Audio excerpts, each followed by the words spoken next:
La famille, ce n'est pas Alassane Ouattara seulement qui veut demander pardon à l'AES.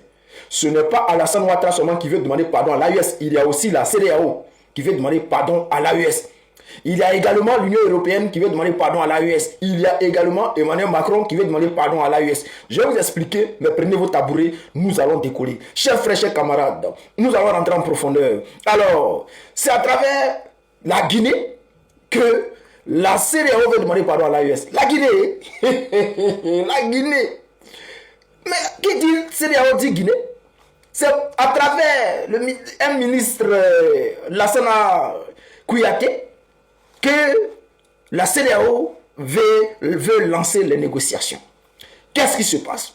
Nous allons commencer par la Côte d'Ivoire et après nous allons rentrer en profondeur. Chers frères, chers camarades, qu'est-ce qui se passe? Vous connaissez tous le ministre délégué des affaires du ministère des Affaires étrangères, Adama Dosso. Ce monsieur est parti au Burkina Faso dans une histoire d'apaisement, discuter avec les autorités burkinabées pour apaiser la situation qui est en ce moment entre la Côte d'Ivoire et le Burkina Faso. Après son départ, dans le même temps, puisque le président Ibrahim Traoré, lorsqu'il vient, il parle d'apaisement et tout, le président Ibrahim Traoré lui dit carrément, lorsque les terreaux vont arrêter d'attaquer le Burkina Faso, lorsque les patrons des terreaux vont demander aux terreaux d'arrêter d'attaquer le Burkina Faso, c'est là que nous allons nous calmer. Je n'arrive pas à comprendre. Je n'arrive pas à comprendre. Le ministre Adama Dosso, il allait dernièrement au Burkina Faso pour aller voir le président Ibé. Il allait voir le président Ibé pour essayer d'amadouer le président Ibé pour dire non, il faut apaiser les cœurs, il faut apaiser les choses. Vous voyez, il faut qu'on travaille ensemble. C'était doy. C'était pour faire baisser la garde au Burkina Faso.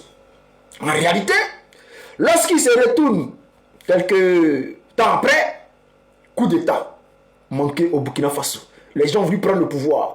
C'est-à-dire, lui, il vient pour dire non que ah les gars, calmez-vous. Ibrahim Traoré a dit à ce gars-là que quand les terreaux vont arrêter d'attaquer le Burkina Faso, nous on va baisser la garde et puis on va essayer de négocier. Mais pour l'instant là, tout ce que vous êtes en train de dire là, nous on attend, hein, mais nous on est gamés. On est gamés. C'est dans ça qu'il s'est retourné là. Coup d'État manqué au Burkina Faso. Cette fois-ci là, il dit son mari. S'il arrive au Mali, qui s'est retenu en Côte d'Ivoire là, c'est que Assimi Goïta a zaï. Le gars là, s'il arrive au Mali, il a attrapé le, mettez-le, faites-le comme les 49 soldats là. Voilà, jetez-le dehors. On va faire du sérieux, chef frère. La CEDEAO veut demander pardon à l'AES. En réalité, c'est pour faire baisser la garde à l'AES. Parce que les Maoris sont en train de se préparer. Qui est la CEDEAO? Qui se cache derrière la CEDEAO? Mais c'est l'Union européenne.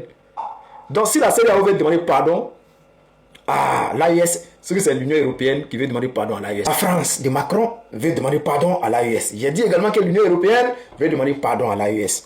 Mais avant de vous parler de ce négociateur qui va aller négocier avec l'AES, on va essayer de parler de qui finance cette CEDEAO.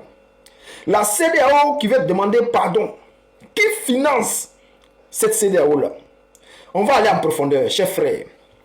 Alors, pour faire court, oui, l'Union européenne est l'un des plus grands contributeurs extérieurs de la CEDEAO, tandis que la France intervient de manière plus indirecte ou ciblée.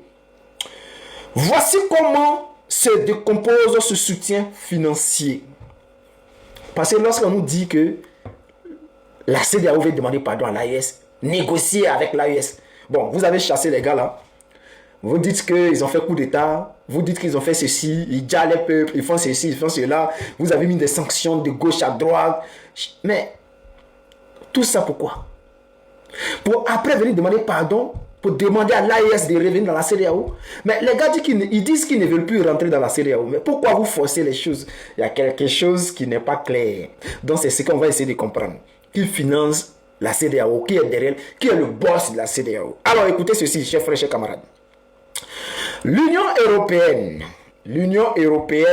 ne se contente pas seulement de financer la CEDEAO, Communauté économique des États de l'Afrique de l'Ouest. Elle la considère comme un partenaire stratégique pour la stabilité de la région. Programme de coopération. L'Union européenne finance des projets massifs liés à la sécurité, à l'intégration économique, commerce intra-régional et aux infrastructures. Le MDCI, Europe dans le monde, c'est le principal instrument financier actuel pour la période de 2021 à 2027. Des milliards d'euros sont alloués à l'Afrique subsaharienne, dont une partie importante transite par les institutions de la CEDEAO. Soutien à la paix. Par le passé, l'Union européenne a largement financé les missions de maintien de paix de la CEDEAO comme les Comores en Gambie. N'oubliez pas, hein, les Comores là, en Côte d'Ivoire, ils ont joué un rôle important pour les terreaux d'Alassane Ouattara, pour les terreaux de Nicolas Sarkozy. Le rôle de la France. La France ne finance pas directement le budget de fonctionnement de la CEDEAO au même titre qu'un État membre, comme le Nigeria ou le Ghana. Mais elle est omniprésente via d'autres canaux. Via l'Union européenne, en tant que contributeur majeur au budget de l'Union européenne, une partie de l'argent français finit par soutenir les programmes de la CEDEAO. Bon, je sais que vous savez tout ça, je ne suis pas obligé d'aller trop en profondeur, mais prenez vos tabourets, nous allons décoller. Chers frères, chers camarades. Ça vous dit quoi? La France va demander pardon à l'AES. La France va demander pardon à l'AES. L'Union européenne va demander pardon à l'AES. Alassane Ouattara va demander pardon à l'AES. Tout ça pourquoi? Qu'est-ce qui se cache derrière? Ils veulent amadouer nos présidents là et puis taper dans les dos. C'est ce que nous on va venir. Non, on ne va pas laisser passer tout ça. Alors, je vous ai dit tout à l'heure que le monsieur qu'ils veulent envoyer pour aller négocier avec nos pays de l'AES, il s'appelle Lassana Kouyaté. C'est un Guinéen. C'est un Guinéen. Vous connaissez? Tout le monde a fait coup d'État. Mais seule la Guinée est en paix avec la France, avec Alassane Ouattara. C'est-à-dire, de la manière que le Burkina, le Mali, le Niger, ils ont fait des coups d'État là, c'est de la même manière que la Guinée a fait un coup d'État. Comme le Gabon. Mais Gabon, Guinée, et ils sont en paix avec la France. Guinée est en paix avec la CEDEAO. Tranquille. Jusqu'à le monsieur Meïlare s'est proclamé président en Guinée. Chef frère, qu'est-ce qui se cache derrière tout ça? Pour ceux qui vont dire non, ça date un trop d'œil. Bon, je sais que vous avez déjà vu, hein, je sais que vous avez déjà parlé de ça, mais on va aller un peu en profondeur. CEDEAO. Lassana Kouyaté désigné pour mener la mission de la négociation avec l'AES.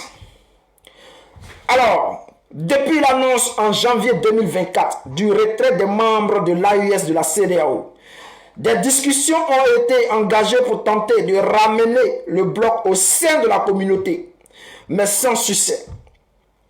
Lassana Kouyaté devra principalement faciliter le dialogue et concilier les divers intérêts régionaux. Je ne peux pas aller jusqu'en bas. Pour ceux qui cherchent la source, agence Ecofin. Bon, c'est la même chose. C'est pour vous dire quoi?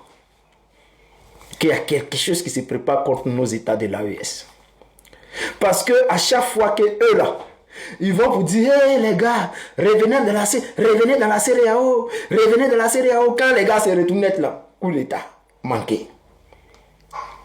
Vous avez tous vu l'Union européenne qui est patron des CEDEAO, qui vient nous dire que on doit ramener Bazoum au pouvoir. Voici même l'Union européenne là, à travers la CEDEAO, qui vient demander pardon. Parce que la CEDEAO ne peut pas demander pardon sans l'autorisation de l'Union européenne, sans l'autorisation de la France. Maintenant, qu'est-ce qui se passe? Vous dites que Abdourahmane Tiani, le président Abdourahmane Tiani, doit quitter le pouvoir. Si le président Tiani doit quitter le pouvoir, pourquoi vous venez encore demander pardon, vous voulez négocier? Qu'est-ce qui se cache? Les gars, on vous voit venir. Hein.